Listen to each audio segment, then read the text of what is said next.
Welcome to our channel Sadhguru Excellence Academy, and today in this lecture we are going to study some important topics necessary for solving exercise number 1.3. Okay, so today we are going to study quantifiers.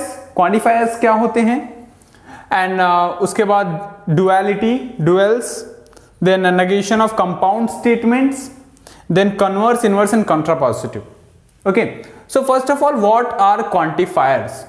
Quantifiers are two types. This symbol you can see, we call it there exist. Okay, and this is for all. It represents for some also, and this is for all. यहाँ पे there exist का मतलब होता है, we are talking, अगर कोई भी statement में ये there exist सिंबल आता है, इसका मतलब ये है कि हम कुछ ही बात कर रहे हैं, कोई एक या दो, बट एटलीस्ट वन की बात कर रहे हैं, कोई एक की. फॉर ऑल तो सब की बात कर रहे हैं. फॉर एग्जाम्पल, जैसे मैंने बोला कि there exist some students in our class who are intelligent. Okay, तो there exist, at least there will be one student, कोई एक स्टूडेंट तो होगा जो इंटेलिजेंट होगा, तो मेरा स्टेटमेंट राइट है. और I can say all students present in my class are intelligent. तो we are talking for all, यहाँ पे हम सबकी बात कर रहे हैं. ओके, अगर इसमें में से कोई एक भी स्टूडेंट इंटेलिजेंट नहीं है तो ये स्टेटमेंट मेरा फॉल्स हो जाएगा. तो ट्रुथ वैल्यू निकालने के लिए देयर एग्जिस्ट में एटलीस्ट वन कंडीशन भी अगर सेटिस्फाई होता है, मतलब एटलीस्ट वन एलिमेंट भी सेटिस्फाई करता है एक कंडीशन को, तो हम बोलते हैं कि given statement is having truth value T. But for all में अगर कोई एक भी सेटिस्फाई नहीं करता है तो हम उसको बोलते हैं ये फॉल्स है, मतलब सब पूरा एलिमेंट सेटिस्फाई करना चाहिए. जैसे मैंने आपको एग्जांपल दिया, all students present in my class are intelligent, तो अगर एक भी स्टूडेंट नहीं है तो ये मेरा स्टेटमेंट रॉन्ग हो गया. Okay, so let's take one example. a equals to 1 2 3 4, this is one set. Okay, first statement says there exist x belonging to a, मतलब ये a सेट में से कोई भी एक एलिमेंट होगा जिसको हम x नाम देते हैं, हम यहाँ पे डिफाइन नहीं करेंगे कौन सा element, such that x plus 1 is less than 3, कि कोई भी एलिमेंट यहां पे उठाएंगे, यहां पे पुट अप करेंगे तो हमें लेस देन 3 मिलेगा. यहां पे क्या है, there exist. So this statement is true, this statement is true for x equals to 1, right, क्योंकि x इक्वल्स टू 1 पे 1 plus 1 is less than 3, right, 2 is less than 3. तो एक ऐसा है एलिमेंट जो सेटिस्फाई कर रहा है ये स्टेटमेंट को. So therefore the truth value of this statement is true. Truth value of given statement is true, right? तो यहां पे truth value होगा true. Second, for all values of x belonging to a such that x plus 2 is greater than 3, मतलब x का कोई value लेंगे, suppose यहां पे 1 प्लस 2, ये ग्रेटर देन 3 है क्या? नहीं, because 3 is not greater than 3, right, ये 3 से greater than. But 2 plus 2 4, 3 plus 2 5, तो ये सब ग्रेटर है एक्सेप्ट 1. तो एक ऐसा एलिमेंट है जो सेटिस्फाई नहीं कर रहा है, right. So therefore it is a statement but it does not satisfy the given condition. तो इसकी वजह से क्या होगा, इसका truth value will be false. Truth value यहाँ पे फॉल्स हुआ. क्यों? क्योंकि 1 के लिए ये ट्रू नहीं है, समझा. तो अगर फॉर ऑल होता, अगर मैंने यहां पे ऐसा लिखा होता 4, राइट, सॉरी 2, अगर मैंने यहां पे ऐसे लिखा होता तो ये स्टेटमेंट राइट होता, इसका ट्रुथ वैल्यू भी ट्रू होता. कैसे? 1 प्लस 2 3 हो जाता, 3 is always greater than 2, 2 plus 2 ये भी ग्रेटर देन 4 ग्रेटर देन 2 है, 3 plus 2 5 greater than 2 and so on. तो यहाँ पे truth value will be true. समझा कि नहीं आपको? आई होप आपको समझ में आया. ओके, नेक्स्ट हम यहाँ पे डील करेंगे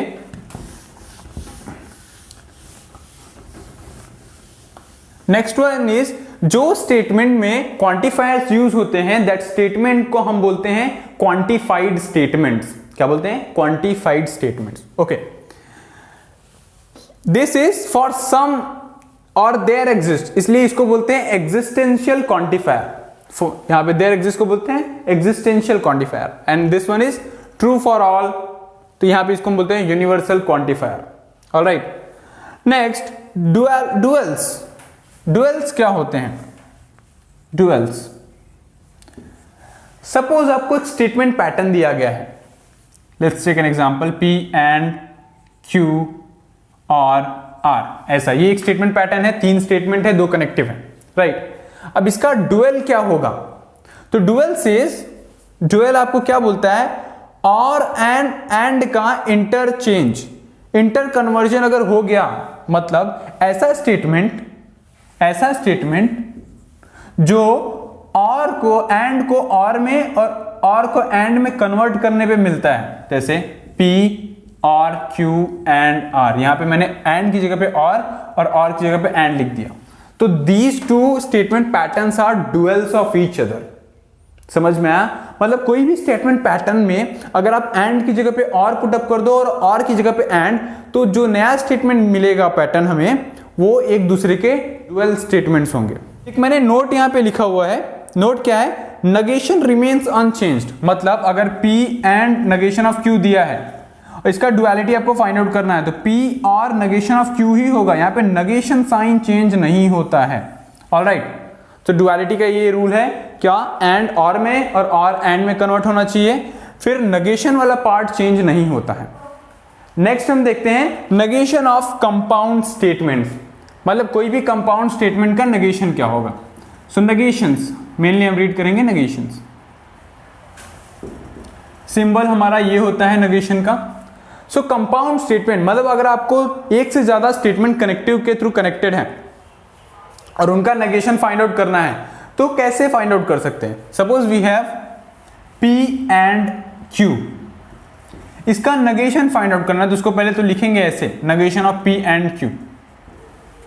नेगेशन का पहला रूल है कि जो साइन, जैसे कोई स्टेटमेंट है उसका नेगेशन होता है नेगेशन ऑफ दैट स्टेटमेंट। कोई स्टेटमेंट ऑलरेडी नेगेशन में है तो उसका जो नेगेशन होता है, negation of that statement will be that statement. समझ में आया? तीसरा रूल ये है और एंड में कन्वर्ट हो जाता है और एंड और में कन्वर्ट हो जाता है। तो इसका देखते हैं, इसका नेगेशन क्या होगा? इसका नेगेशन होगा नेगेशन ऑफ P, क्योंकि यहां पे P था तो नेगेशन ऑफ P और नेगेशन ऑफ Q। समझ में आया? कोई और स्टेटमेंट अगर आप कंसीडर करना चाहो तो वो भी ले सकते हो, जैसे P and negation of Q और R, इसका नेगेशन फाइंड आउट करना है, तो ऐसे रिप्रेजेंट करेंगे। नेगेशन इसका हो जाएगा नेगेशन ऑफ P और नेगेशन ऑफ नेगेशन Q क्या हो जाएगा? Q हो जाएगा, नेगेशन साइन मीन्स हट जाएगा, एंड R वो भी नेगेशन रहेगा। This is the negation of this statement. तो कंपाउंड स्टेटमेंट में यहाँ पे बहुत सारे स्टेटमेंट हैं, जैसे conjunction, disjunction, then implication and double implication, right. So first of all हम यहाँ पे कंजंक्शन का देखते हैं। ये तो मैंने आपको बताया कि कैसे कोई भी स्टेटमेंट पैटर्न का नेगेशन लिखते हैं। अब हम स्टेटमेंट लिख के और फिर उसमें अप्लाई करेंगे। सबसे पहले कंजंक्शन देखते हैं, right. Negation of conjunctions. Suppose take one example, Ram is good in maths and science, alright, maths and science। यहाँ पे and जो है this is conjunction। now we want to write, अभी हमें क्या करना पड़ेगा? यहाँ पे negation लिखना पड़ेगा ये स्टेटमेंट का। तो negation क्या होगा? हमें पता है ये कनेक्टेड है P एंड Q, तो इसका negation होगा negation ऑफ P और negation ऑफ Q, राइट। तो अब हम क्या करेंगे? Ram is not good in maths, तो नेगेशन ऑफ P हो गया।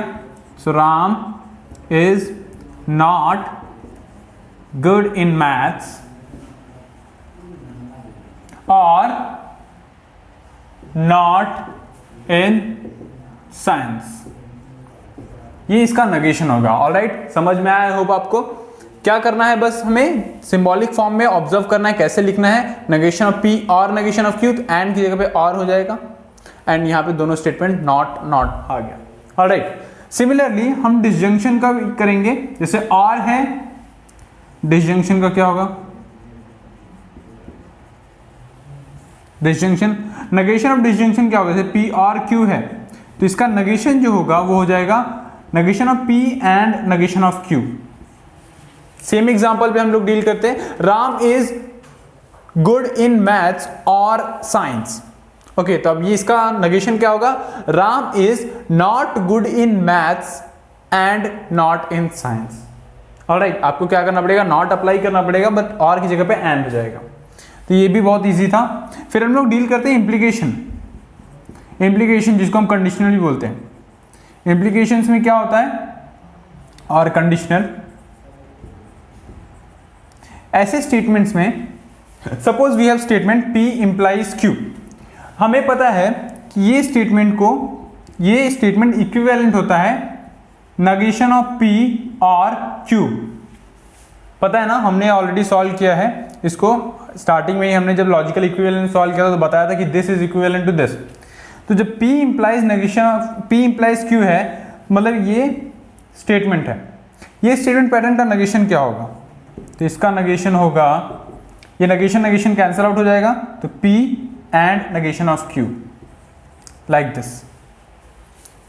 समझ में आया आपको? उसके बाद हम अगर डबल इंप्लीकेशन की बात करते हैं तो डबल इंप्लीकेशन में भी यही होता है। डबल इंप्लीकेशन में क्या होता है?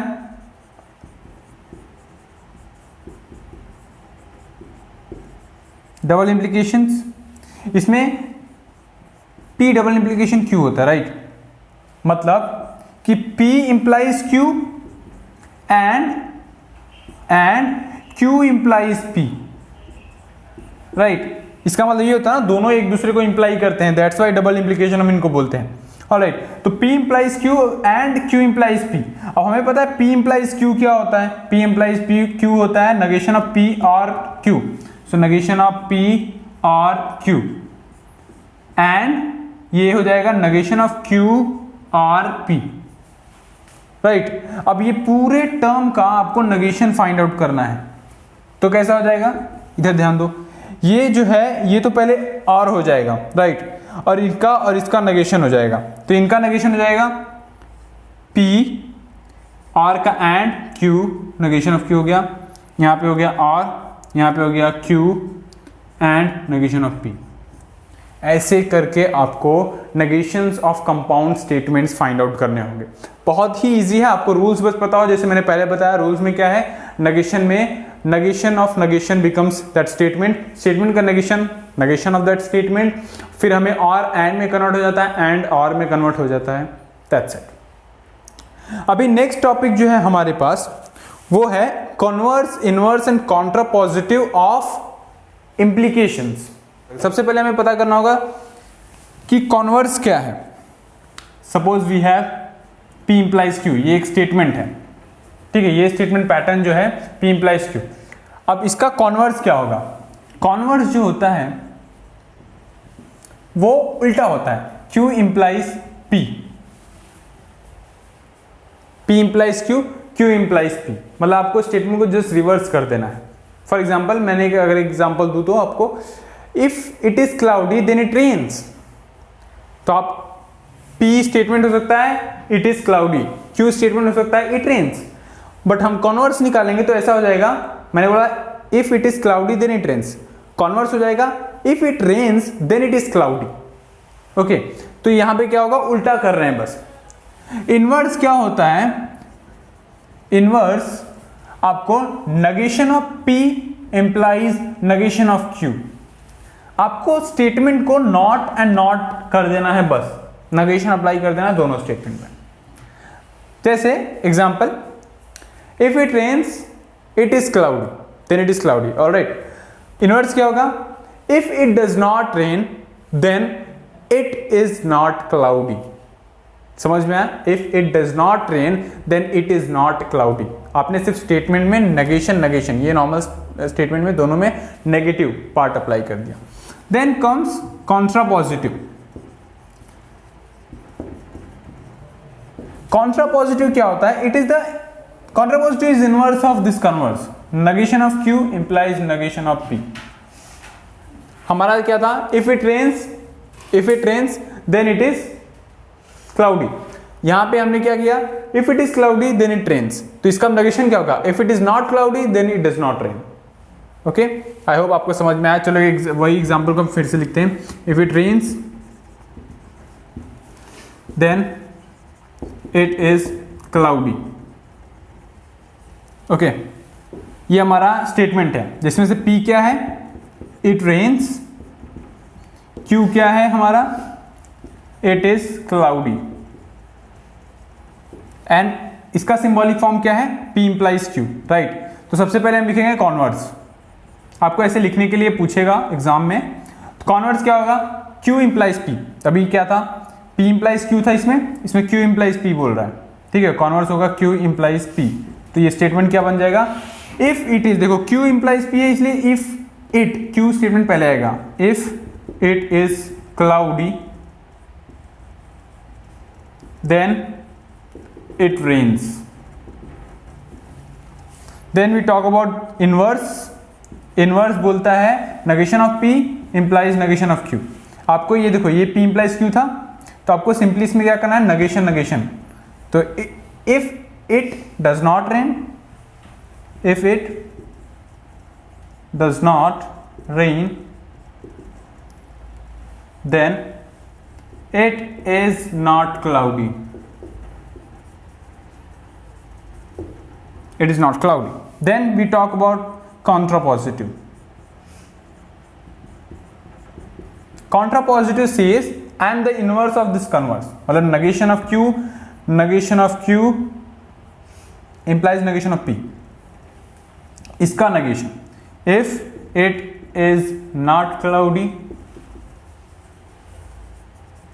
then it does not rain, does not rain।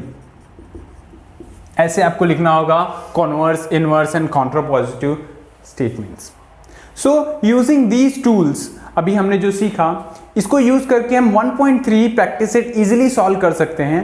अगर आपको कुछ इसमें प्रॉब्लम आता है तो you can join the WhatsApp group, description में आपको दिया गया है लिंक, और आप कोई भी डाउट पोस्ट कर सकते हो, you will definitely get the reply. Okay, thank you.